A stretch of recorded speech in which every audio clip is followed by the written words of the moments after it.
എല്ലാവർക്കും നമ്മുടെ ചാനലിലേക്ക് സ്വാഗതം. ഇന്ന് നമ്മൾ പെട്ടെന്ന് റെഡിയാക്കി എടുക്കാൻ പറ്റുന്ന ഒരു ഡെസേർട്ടിൻ്റെ റെസിപ്പിയാണ് ചെയ്തെടുക്കുന്നത്. നിങ്ങൾക്ക് ഇഷ്ടമായാലൊന്ന് ട്രൈ ചെയ്ത് നോക്കാൻ മറക്കരുത്. ആരെങ്കിലും നമ്മുടെ ചാനലിലേക്ക് ആദ്യമായിട്ട് വന്നിട്ടുണ്ടെങ്കിൽ ഒന്ന് ചാനൽ സബ്സ്ക്രൈബ് ചെയ്യാനും മറക്കല്ലേ. അപ്പോൾ നമുക്ക് ഈസി ഡെസേർട്ട് തയ്യാറാക്കി എടുക്കാൻ വേണ്ടിയിട്ട് ഞാനിവിടെ ആപ്പിൾ മാത്രമാണ് എടുത്തിരിക്കുന്നത്. ഞാനിവിടെ ഒരു 3 എടുത്തിട്ടുണ്ട്. നിങ്ങളുടെ കയ്യിൽ വേറെ ഫ്രൂട്ട്സ് ഉണ്ടെങ്കിൽ നിങ്ങൾക്കത് ഉപയോഗിക്കാം. ഇപ്പോൾ എല്ലാവരുടെ കയ്യിൽ എല്ലാ ഫ്രൂട്ട്സും ഉണ്ടാവണമെന്നില്ലല്ലോ. അപ്പോൾ അതുകൊണ്ട് ഞാൻ ആപ്പിൾ മാത്രമേ എടുത്തിട്ടുള്ളൂ. അപ്പോൾ ഇതിൻ്റെ തോലൊക്കെ കളഞ്ഞ് നമുക്ക് ചെറിയ കഷ്ണങ്ങളാക്കി ഒന്ന് നുറുക്കിയെടുക്കണം. അപ്പോൾ ഞാനതൊന്ന് നുറുക്കിയെടുത്തിട്ട് കൊണ്ടുവരാം. അപ്പോൾ അതാ ഞാനിവിടെ ആപ്പിൾ മുഴുവനൊന്ന് കട്ട് ചെയ്തെടുത്തിട്ടുണ്ട്. കണ്ടില്ലേ, വളരെ കനം കുറച്ചാണ് അരിഞ്ഞെടുത്തിരിക്കുന്നത്. ഇതിലേക്ക് ഞാനൊരു 10-15 അണ്ടിപ്പരിപ്പ് ചെറിയ കഷ്ണങ്ങളാക്കി നുറുക്കിയെടുത്തിട്ടുണ്ട്. അതേപോലെ ഒരു 10 ബദാമും ചെറുതായിട്ടൊന്ന് നുറുക്കിയെടുത്ത് വെച്ചിട്ടുണ്ട്. നിങ്ങൾക്ക് ഏതൊക്കെ ഡ്രൈ ഫ്രൂട്ട്സാണ് ഇതിനകത്തേക്ക് ചേർക്കേണ്ടത് അത് ചേർക്കാം. ഞാനിപ്പോൾ ഇത് രണ്ടും മാത്രമേ ചേർക്കുന്നുള്ളൂ. ഇനിയിപ്പോൾ നിങ്ങളുടെ കയ്യിൽ ഇത് രണ്ടും ഇല്ലയെന്നുണ്ടെങ്കിൽ നിങ്ങളുടെ കയ്യിൽ കപ്പലണ്ടി ഉണ്ടെങ്കിൽ അതും ചെറിയ കഷ്ണങ്ങളാക്കി നുറുക്കിയിട്ടിട്ട് അതായാലും ചേർത്ത് കൊടുക്കാം. അപ്പോൾ അതൊക്കെ നിങ്ങളുടെ ഇഷ്ടം പോലെ ചെയ്തെടുക്കാം. അപ്പോൾ ഇത് നമ്മൾ അരിഞ്ഞു വെച്ചിരിക്കുന്ന ആപ്പിളിലേക്ക് ചേർത്ത് കൊടുക്കാം.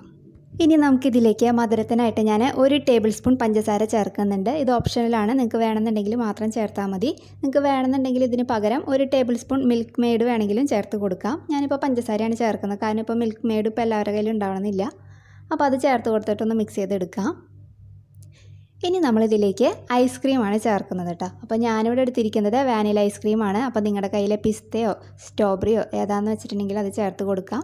ചോക്ലേറ്റ് ഐസ്ക്രീം അത്ര സ്യൂട്ടായിട്ട് എനിക്ക് തോന്നിയിട്ടില്ല. ഇത് മൂന്നും നല്ല സ്യൂട്ടായിട്ട് വന്നിട്ടുണ്ട്.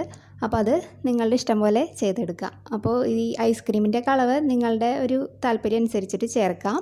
ഞാനിപ്പോൾ ഒരു 2-3 സ്കൂപ്പ് ചേർത്തിട്ടുണ്ട്. എന്നിട്ട് നന്നായിട്ടൊന്ന് മിക്സ് ചെയ്തെടുക്കുക. ഈ ഐസ്ക്രീം നന്നായിട്ടൊന്ന് മെൽട്ടായിട്ട് ഇതിനകത്തേക്കൊന്ന് ബ്ലെൻഡായിട്ട് വരണം. അപ്പോൾ ഐസ്ക്രീമിൻ്റെ അളവ് നിങ്ങളുടെ താല്പര്യം പോലെ ചേർക്കാം കേട്ടോ. അപ്പോൾ ഇതൊന്ന് ഇതേപോലെ നന്നായിട്ടൊന്ന് ഉടച്ചെടുത്തിട്ടുണ്ട്. അപ്പോൾ ഇത് നന്നായിട്ടൊന്ന് മിക്സ് ചെയ്ത് വന്നിട്ടുണ്ട്. ഇനി ഇത് നമുക്ക് നന്നായിട്ടൊന്ന് തണുപ്പിച്ചെടുക്കാൻ വേണ്ടിയിട്ട് ഫ്രിഡ്ജിലേക്കൊന്ന് വെക്കാം. ഫ്രീസറിലേക്കല്ല, ഫ്രിഡ്ജിലൊന്ന് അടച്ച് വെച്ചിരുന്നാൽ മതി. അതിന് ശേഷം നമുക്ക് നോക്കാം. അപ്പോൾ ഇതാ നമ്മൾ നേരത്തെ റെഡിയാക്കി വെച്ച നമ്മുടെ ഡെസേർട്ട് ഇവിടെ നന്നായിട്ട് തണുത്ത് വന്നിട്ടുണ്ട്. അത് നമുക്ക് 2 കപ്പിലേക്കൊന്ന് സെർവ് ചെയ്തെടുക്കാം.